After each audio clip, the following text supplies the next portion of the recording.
మొన్న సెప్టెంబర్ 2 నాడు చెప్పండి సార్, జగదీష్ గారు మీరు చెప్పండి. సెప్టెంబర్ 2 తారీఖు నాడు మీరు వెళ్ళి ప్రభుత్వాన్ని కలిసిరు. అసలు మీరు ఏం డిమాండ్ పెట్టిర్రు, వాళ్ళు ఏమని చెప్పారు, మీరు ఎందుకు మీరు చేసుకున్నటువంటి నిరసన కార్యక్రమాలు, మీరు బస్సు యాత్ర చేపడతా అన్నారు, తర్వాత మీరు చలో హైదరాబాద్కు పిలుపునిచ్చారు, అవన్నీ కూడా ఉన్న పలంగా వాయిదా వేసుకున్నారు. అంటే మీరు లోపలికి వెళ్ళి ఏం మాట్లాడారు, దేనికి కాంప్రమైజ్ అయ్యి వచ్చారు? గతంలో మేము కార్యక్రమాలు పెట్టుకొని జేఏసీలో నిర్ణయించి జూన్ 9th రోజు చలో హైదరాబాద్ కార్యక్రమాన్ని తీసుకున్నప్పుడు అప్పుడు ముఖ్యమంత్రి గారు మీరు చెప్పినట్టు ఒక సమావేశంలో నేను కోసుకున్న ఒక డబ్బు లేదు, అప్పు ఉడత లేదు, కళ్యాణ లక్ష్మి బంద్ చేస్తావా, షాదీ ముబారక్ బంద్ చేస్తారా, జేఏసీ నాయకుల చెప్పు అని మమ్మల్ని ప్రశ్నించినప్పుడు మీరు ఢిల్లీకి పోతే మమ్మల్ని దొంగలను చూస్తారని మాట్లాడారు. 3% ఉన్నారు, ప్రజలకు 97% అని చెప్పిన సందర్భంలో కొంచెం బాధ కలిగించింది. మేము ఎంతైతే 3% 2% కాదు 97%లకే వచ్చిన బలుగు బలహీన వర్గాల నుంచి వచ్చిన ఉద్యోగులం అందరం. బాగా డబ్బు ఉన్న వాళ్ళు ఉద్యోగం చేయరు, బిజినెస్లే చేసుకుంటారు తప్ప చిన్న ఉద్యోగం. అది బాధ ఇచ్చినప్పుడు మళ్ళా ముఖ్యమంత్రి గారే ఒక స్టెప్ డౌన్ అయ్యి, వాస్తవానికి నేను చెప్పింది కరెక్ట్ కాదుకోవచ్చు, ఎందుకంటే వాళ్ళ ఉద్యోగంలో వాళ్ళ బాధలు ఉన్నాయి మరి అని చెప్పినప్పుడు మేము అడిగినప్పుడు మీరు మంత్రుల కమిటీ వేసారు, ఆ మంత్రుల కమిటీకి టైం దొరుకుతలేనట్టున్నది, మరి వాళ్ళు ఏది చర్చించలేదు వరకు. అంటే మేము ఆఫీసర్స్ కమిటీ వేస్తాం, మీకు ఆఫీసర్లు అందరు దగ్గరే ఉంటారు కాబట్టి వాళ్ళకు కూడా దీని సమస్యల మీద అవగాహన ఉంటుందని చెప్పి. మంత్రుల కమిటీ అంటే కొంత వాళ్ళు బిజీ ఉంటారు ఉంటారని. అలాగే నవీన్ మిట్టల్ గారి అధ్యక్షతన లోకేష్ కుమార్ గారు, కృష్ణ భాస్కర్ గారు ముగ్గురు కలిసి మా జేఏసీ నాయకులందరూ పిలిచి మాట్లాడారు.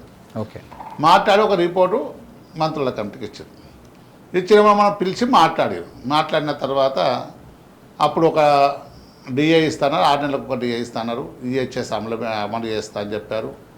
అలాగే ఈహెచ్ఎస్ హెల్త్ కార్డు, అలాగే ఒకటి డైరెక్టరేటు నర్సింగ్ డైరెక్టరేట్ ఇస్తా అని చెప్పారు. మా గ్రామ పంచాయతీ ఉద్యోగులకు గ్రామ panchayat grade 1 grade 2 grade 3 grade 4 వచ్చేస్తామని, అలాగే పెండింగ్ బిల్స్ అంటే ఉద్యోగులై రిటైర్డ్ ఉద్యోగులు ఈ పెండింగ్ బిల్స్ కలిసి 700 కోట్ల నుంచి 750 కోట్లు కొడతామని చెప్పారు. చెప్పినాక కొన్ని సమస్య అయితే 15 డిమాండ్లు ఒప్పుకున్నారు కదా, మేము ఆల్రెడీ విరమించాం. అప్పుడు దాని ప్రాసెస్సే అది. విరమించిన తర్వాత ఈ 15 డిమాండ్లలో ఒక డిఏ ఇచ్చారు 6 నెలలకు. అసలు మేము అప్పుడే ఆర్డర్ ఇచ్చేసి 6 నెలల తర్వాత ఇంప్లిమెంట్ చేయమన్నాం. యాక్చువల్గా ఆర్డర్ ఇప్పుడు ఇవ్వండి, ఇంప్లిమెంట్ చేయమన్నాం. కాకపోతే వాళ్ళు రాసి 6 నెలల తర్వాత డిఏ ఇస్తాను, కొంచెం అసహనం అనిపించింది.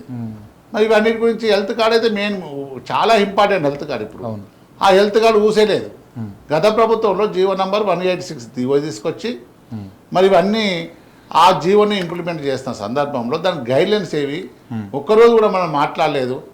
మరి ఇలా 700 కోట్లు కొడతా అన్నప్పుడు 200 కోట్లు కొట్టిర్రు అని మాకు ఆగ్రహం అనిపించి చాలామంది ఉద్యోగులు, మాకని కాదు ఇలా కింది స్థాయి ఉద్యోగులు అందరూ మాకు ఫోన్ చేసి, అన్న నాకు ఇబ్బంది ఉంది, మా నాన్న చనిపోయిన అన్న పెన్షన్ రాక, ఇలా మాకు ఆరోగ్యం మంచి లేదు, నేను ఆపరేషన్ చేసుకోవాలి, నాకు ఇల్లు కట్టుకోవాలి, ఇలా నాకు పెళ్ళి నా బిడ్డకు కట్నం చేస్తాను ఇచ్చి చాలా ఇబ్బందికరంగా దాదాపు సంవత్సరం నుంచి పెండింగ్ ఉంటే మాకు కలత చెందింది. వాస్తవానికి ఇబ్బంది చాలా అనిపించింది.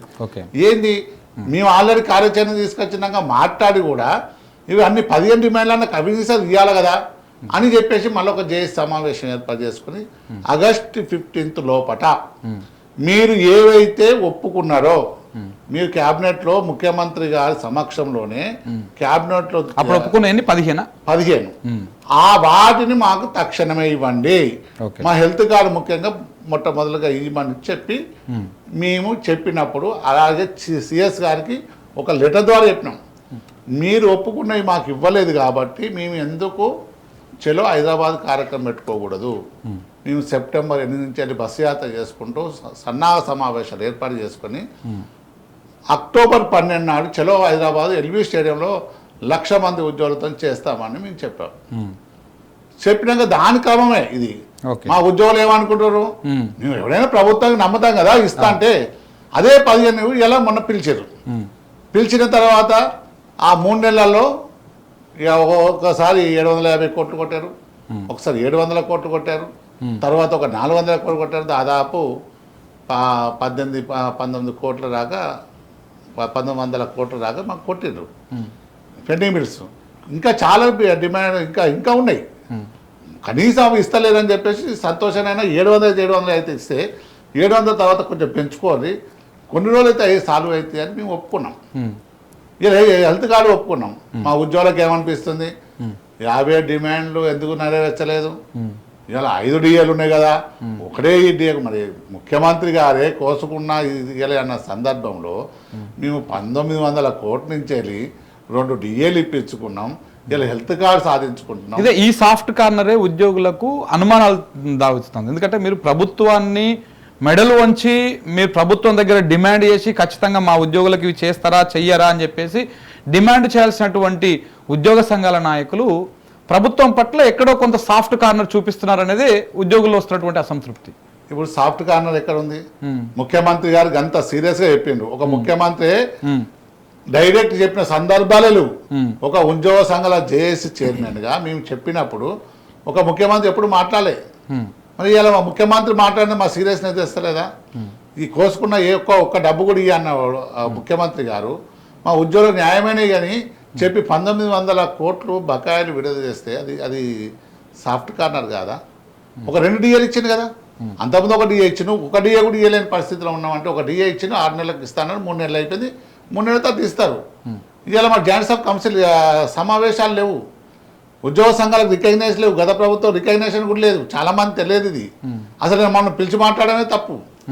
ఎందుకంటే జాయింట్స్ ఆఫ్ కౌన్సిల్ సమావేశం ఉంటే రికగ్నైజ్ ఉంటే మాకు ఓడి వస్తుంది. గత ప్రభుత్వంలో ఇస్తామని చెప్పి ఇవ్వకుండా పోయింది.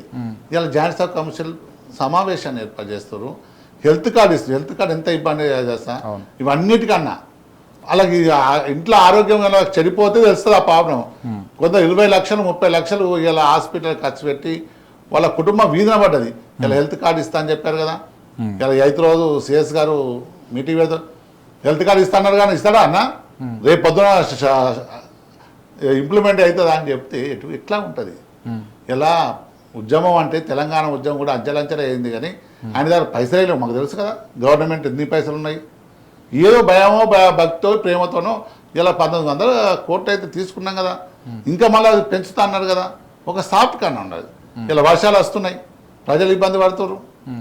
ఇలా ఎలక్షన్స్ జూన్ 12 మా అక్టోబర్ 12 ఎలక్షన్స్ వస్తున్నాయి. మళ్ళీ మీరు ఎలక్షన్స్ మాకు ఉంటాయి కదా, అంత ఎలక్షన్ కోడ్ వస్తుంది కదా. మరి పట్టు పోతే గతంలో కూడా మేము అడగలేదు కదా, అంత గట్టిగా అడిగిన సమాధానం మీకు చెప్తున్నాం. సెప్టెంబర్ 1 రోజు సిపిఎస్ ఆ రోజు 2004లో ఆమోదమైన రోజు చీకటి దినంగా పాటించాం. పాటిస్తే అసెంబ్లీ ఉన్నదని చెప్పి మాకు పర్మిషన్ ఇవ్వలేదు. వాస్తవానికి తెలుగు లలిత కళాతోరణంలో పెట్టాం, అసెంబ్లీ ఆవరణంలో ఇవ్వాలన్నారు. అక్కడికి పోతే ఆర్టీసీ కళ్యాణ మండపంలో ఇవ్వమని చెప్పినాం. అక్కడ కూడా ఇవ్వాలి, అసెంబ్లీ నడిచేటప్పుడు గ్యాదరింగ్ అవ్వద్దని చెప్పారు. అరే ఇదేమున్నది? మేము కూడా ప్రభుత్వంలో భాగమే, ప్రభుత్వ ఉద్యోగులం, మాకు రెస్పాన్సిబిలిటీ లేదా? మా ముఖ్యమంత్రి కదా, మా ఇలా ఎమ్మెల్యేలు కదా, మంత్రులు కదా అని చెప్పినప్పుడు డీసీపీ గారు అన్నప్పుడు నేను డిప్యూటీ సీఎం గారికి ఒక మెసేజ్ పెట్టినా. ఇలా మా నిరసనను కేంద్ర రాష్ట్ర ప్రభుత్వాల మీద ఆ రోజు సిపిఎస్ను తీసుకొచ్చింది, పిఎఫ్ఆర్డీ యూపీఏ ఎన్డీఏ గవర్నమెంట్ చేసి పిఎఫ్ఆర్డీబీలు తీసుకొచ్చి పాత పెన్షన్ విధానం తీసుకొచ్చి కొత్త పెన్షన్ విధానం తీసుకొచ్చారు. నిరసనగా చెప్పే అధికారం లేని నా పక్షంలో ఇది ప్రజాస్వామ్యం ఉన్నట్ట అని అడిగితే డిప్యూటీ సీఎం గారు చెప్పి సీఎం గారితో మాట్లాడి మాకు పర్మిషన్ ఇప్పించాడు.